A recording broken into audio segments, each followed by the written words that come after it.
Thank you. Whoa.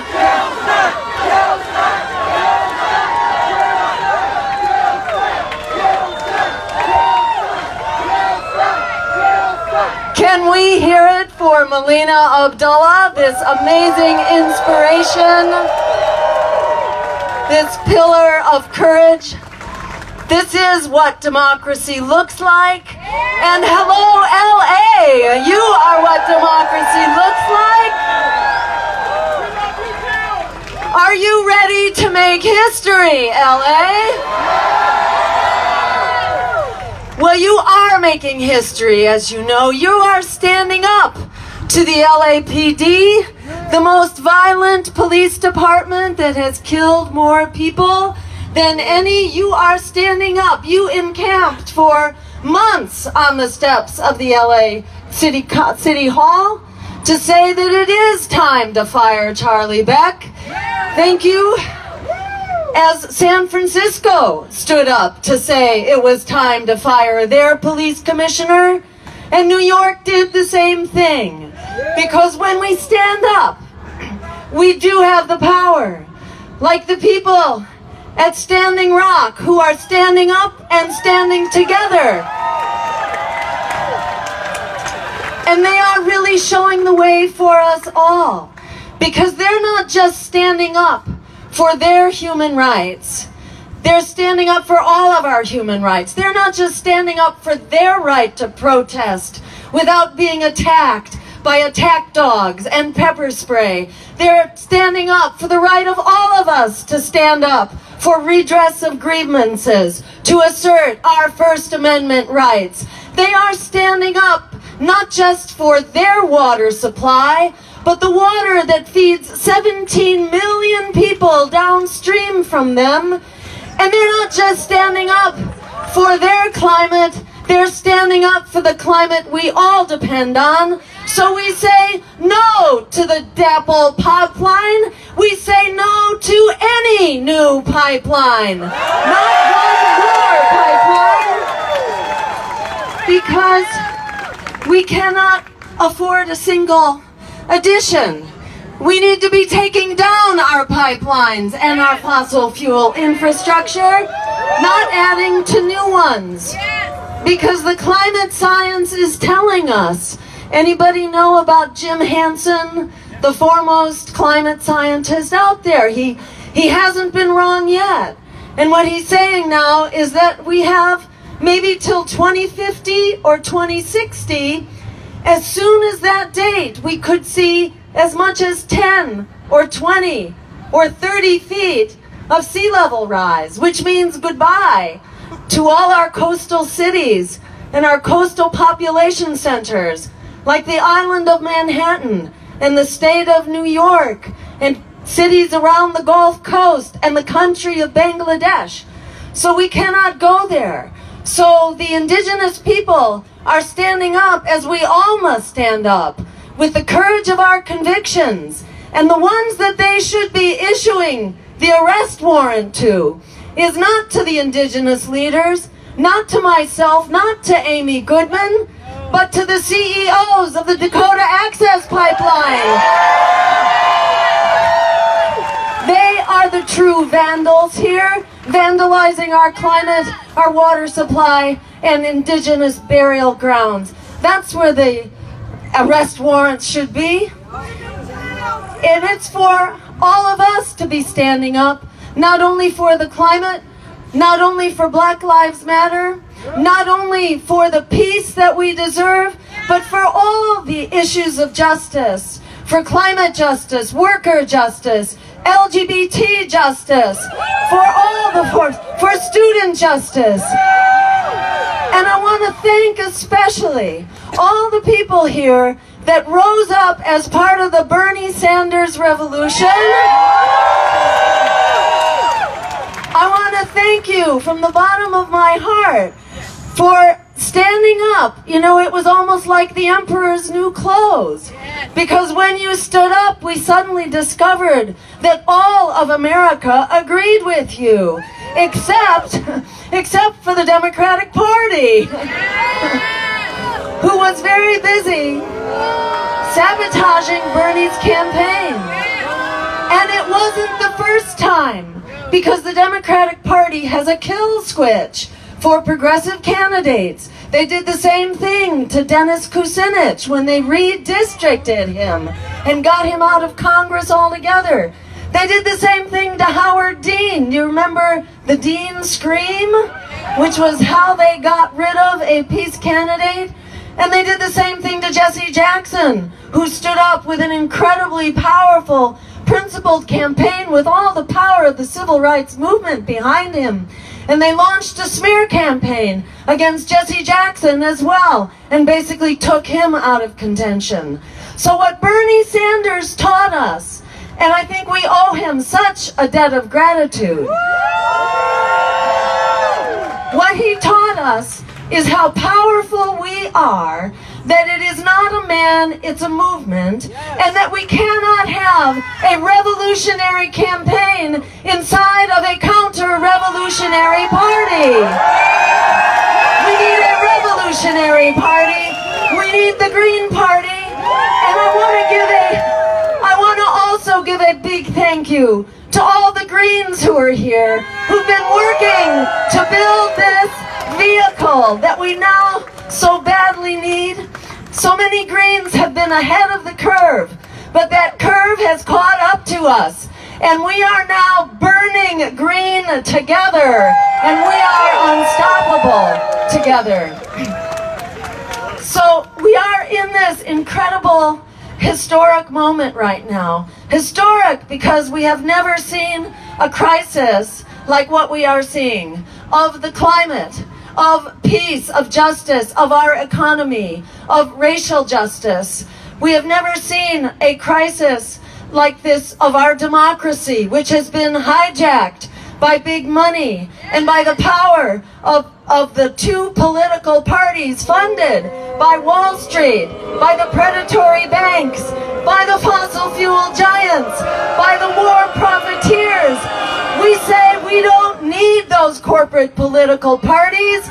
We need truly revolutionary change. As Frederick Douglass said, power concedes nothing without a demand. We must be that demand. We are the ones we've been waiting for. The change will not come from those political parties. We must be that change. And in this race, my campaign with Ajamu Baraka, I hope you had a chance to hear him last night. There was no debate. He won it hands down. We are the only candidates in this race who are not powered by lobbyists, by corporations, or by a super PAC. We alone have the power, have the integrity, have the freedom to be able to stand up for what the American people urgently want and demand. That means we need, number one, we need a bailout for all the young people who have been trapped in predatory student loan debt. We bailed out the bankers. It's time to bail out the victims of the waste, fraud, and abuse on Wall Street. It's time to bail out the young people, the generation trapped in debt. And here's the secret that we don't need to keep a secret. In fact, the political establishment is quaking in their boots that we should find out. That is that the number of people who are trapped in predatory student debt, that's 43 million. 43 million is the number that it takes to win a three-way presidential race. We have the power. And of course, there's only one place that you can put those votes, and you're looking at it right here. We are the only campaign that will bail out students. So by getting out that word, get out there and tell everyone you know. Turn your passion into action and get organized and join us. Join us for phone banking. Join us for canvassing. Join us on Facebook and on social media, Because if we actually get the word out to the people who are in debt, we have the power to come out and take over this election.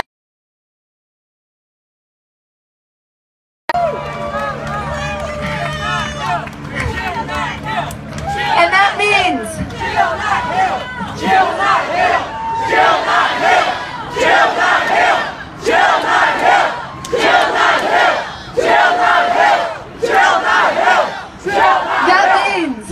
not only can we cancel student debt, we also have the power and we have the numbers to make public higher education free. We have a right to a college education because it's essential in the 21st century. So forget that guilt trip that I'm sure you've heard 1,000 times if you're a person in debt.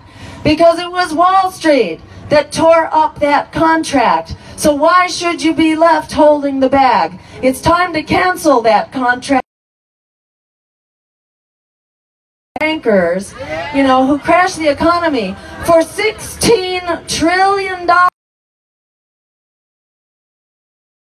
with $1.3 trillion, which is what it takes to bail out the students. We could, for example, just start to tax Wall Street.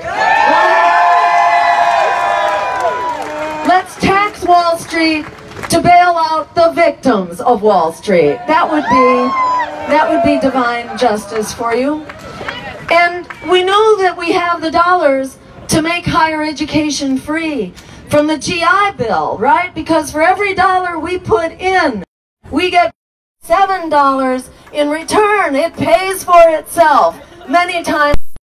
So no excuse not to start paying for free public higher education. While we're at it, we need an emergency jobs program to fix the emergency of the economy and to fix the emergency of the climate. We must fix them both together.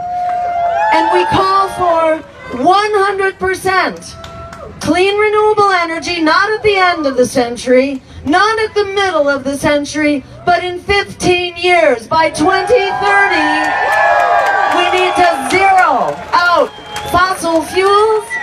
And while we're at it, we need to zero out nuclear power, which is too dangerous and too expensive, and we don't need it. Because we need all hands on deck right now to solve the emergency. And what that means is that everyone has a right to a good wage, living wage job. Right now, we need all hands on deck. We have a job for everyone to solve this climate crisis. And that means not only 100% wind, water, and sun, it also means having a healthy, organic, sustainable food system. Because that industrialized, corporatized, non-food system that our tax dollars have been subsidizing is not only making us sick, it's making farm workers sick from the high levels of pesticides that, you know, this miracle of GMOs is basically a miracle of pesticide sales, as if that's what we needed. So it not only makes us sick, it makes the climate sick, because the industrial food system is very fossil fuel dependent. So we don't have a choice. We have to move to a healthy, sustainable food system and put a whole lot of people to work, bringing back the family farm and the community farm and the community agricultural cooperatives. And that's what we need. We also need the jobs in public transportation so that we are manufacturing the light rail and the interstate long-distance rail that we need so that everyone has the right to affordable, high-quality public transportation. And we have it now. So the Green New Deal is not like rocket science. It's not like some crazy newfangled idea. We did this during the Great Depression. We created a New Deal So it's time for a Green New Deal. It revives the economy. It turns the tide on climate change in the time frame that we must solve this crisis. And it makes the friggin' wars for oil obsolete.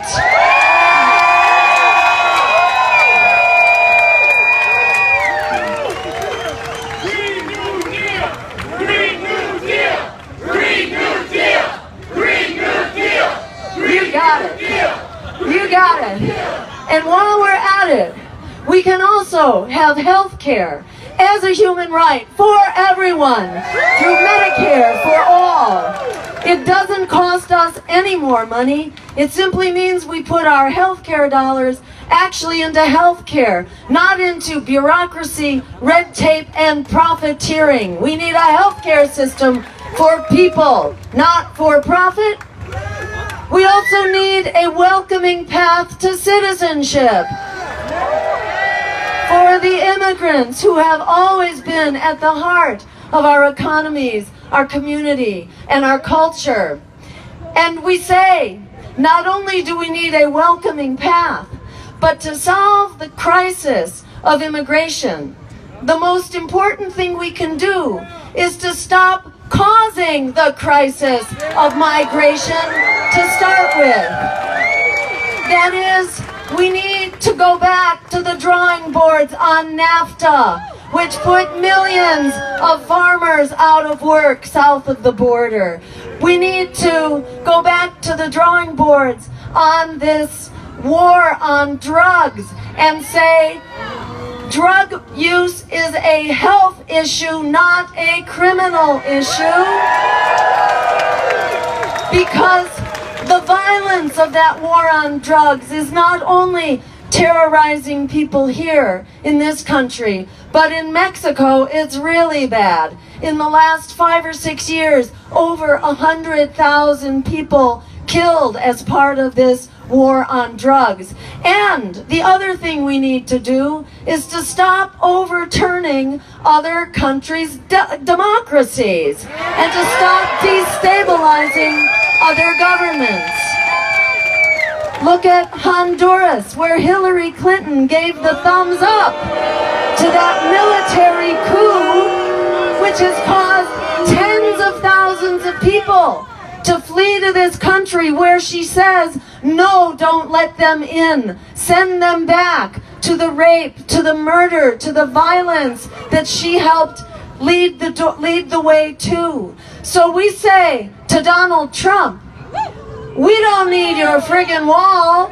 We just need to stop invading other countries. That will take care of this problem. And as Professor Abdullah was saying, not one more black death at the hands of police. Not one more. This has gone on far too long. And in fact, it's not just in recent years since we've had cameras on our iPhones or whatever phone you have. It's not just since we've been able to record it, but in many ways the criminal institution of slavery didn't quite go away. It just sort of changed into lynchings, then into Jim Crow, then into segregation, then into the war on drugs and the redlining of communities, and then police violence and mass incarceration. So we say it's time to end this crisis of racism and systemic white supremacy. It's time to put it to bed. It's time to get rid of the police chiefs who have overseen this crisis, but it's also time for every community to have a police review board that has the power of subpoena and the power to hire and fire the police chiefs. And it's time for every community to have an independent investigator so that every case of death at the hands of police has justice and has an explanation to the family on behalf of justice for that victim. Every case needs to be explained. So communities are in charge of their police instead of having police in charge of our communities. It also means putting an end to the militarization of police, which in fact began right here in LA. LAPD after the Watts riot. For those that are watching, if you can please share the live stream on like-minded groups and Bernie groups to spread the word about the Jill Stein rally going on right now in Los Angeles at Pershing Square. Again, if you can share the live stream, it would be much appreciated. Thank you. And drug summonses and so on. We need this militarized police culture. We need to change the culture of our police so that we are prioritizing de-escalation, and as Professor Abdullah said, instead of taking half the budget of the city of Los Angeles for the police, we need to put those dollars into true prevention of violence. Violence, peace in our communities is not just the absence of violence, it's the presence of justice. We need a budget that underscores that justice. We also need to get to the bottom of this climate of fear and racism, because we're now a garrison state. You know, we're an armed society and people are shooting out of fear. We need to not only control these weapons, we need to get assault rifles and assault weapons off the streets. We need to have common sense gun control. We need to hold the gun manufacturers and distributors accountable so that they can be sued and not have some special immunity that they currently have. But we also need a Truth and Reconciliation Commission so we can actually come together and share the true stories. There are many people who think we are living in this post-racial age. We've had the African-American president and everything is fine. Well, hardly. You know, it's not like things are getting better, especially after this election. We're going to have a lot of damage to repair after this election. So we call for a Truth and Reconciliation Commission to bring us together to tell the real stories of racism, of Islamophobia, of anti-LGBT bias, of anti-Latino bias. We need to come together, share our stories, share the music, share the art, and actually come together as a human family and have a real conversation that leads us forward with our human values and brings out the best in us, not the worst in us, which is what this political system has been doing. And finally, I just want to say a few words about our foreign policy, because if we're going to have peace at home, we must also have peace abroad. This pseudo-terrorism, you know, these lone wolves who identify with ISIS, if we are going to fix that, we must fix this crisis overseas, this crisis that we have had so much to do with creating. Because right now, as another speaker was saying before, we do not have a Department of Defense, we have a Department of Offense. And this Department of Offense is actually spending more than half of our discretionary budget. It's almost half of your income taxes that are going into this incredibly bloated and dangerous military budget.